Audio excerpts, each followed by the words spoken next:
Hello guys, welcome back. Today we're going to look at a potion lab. So this one is not fully automatic or anything, it's just something I use in my world and I thought you might be interested in it. So what it does is once you have drew yourself a potion, then you might, like I created the speed potion, it will automatically refill with water bottles. So that's really it. But it is very useful. So imagine I drank my potions. Now I have these empty glass bottles. And instead of refilling them automatically, it's very useful to being able to dispose them in one place. So I got this chest where you can input glass bottles, and now they will get converted into water bottles and then automatically into the brewing stands. So you can make this as long as possible or as long as you want, whatever. Like you can see, we have these water bottles in here ready to brew. So whenever it gets too empty, you will hear a dispenser in the background. And now it will add new potions to the chest. So how does this work? Well, it's a pretty system that uses some comparators to look at the buffer chest upstairs, which is this one. It's completely full with some in the hopper. And when it does that, it will send a signal downstairs so that this will trigger the dispenser. And how this works is, while the dispenser will fill itself up with using the water bottle, it will either put water in it and put it in the dispenser, or it would shoot it out. And when it shoots it out, it will go up and into the hopper through the water stream. You don't even need soul sand for this. If you use water source blocks, it will just float up. Because of this design, you can make it however you want. In this case, we needed a trapdoor because we needed a repeater there. Otherwise, we cannot block the signal. So we have this buffer chest, which uses a comparator output to see how many items there are in there.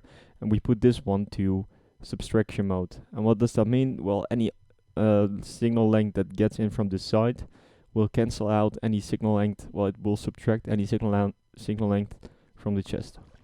So once again, I have a chest with water bottles, which you should put to this amount. So with this amount, this chest will completely fill up and some leftovers in the hopper once it's done.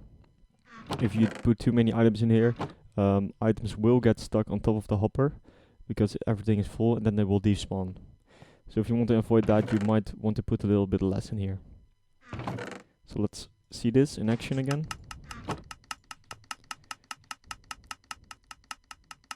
Like you can see, this filled up the buffer chest with some leftovers in the hopper.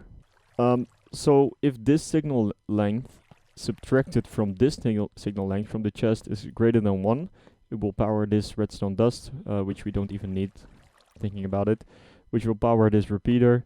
Then a line goes down. Then it will subtract 15, because we use a repeater from that comparator, making it 0, so it won't power that repeater. And the final purple thing is just the firing system for the dispenser. So if I remove the subtraction mode from this, it will fire, so the piston will go up. We have some observers, which will rapid fire the dispenser, and an extra observer pointing into the block behind or above the dispenser, which will make it fire. So let me show this. So a little bonus footage, I wanted to show you guys how I did this in my own survival world. So we have the empty bottle input right here, which is completely empty right now because everything's in the dispenser below. I have a little netherite farm, which you can harvest using that button. Very simple stuff. I have some storage here, and the 2 brewing stands or 3. I'm planning to expand this, but still need to do it, you know. So you can just brew whatever, and then we have our little resource station here. So speed potion, fire resistance, splash, more time, level 2, which is just very easy. So I will put some nether wart in there, then I will press, well, I want some fire resistance, press the button, which will give me a magma cream, and then we could put that in later. So that's it for this demonstration. It's a very simple build. I've shown the parts yourself. You should probably make a design yourself, it's not that hard. But just throwing it out there that you can do this.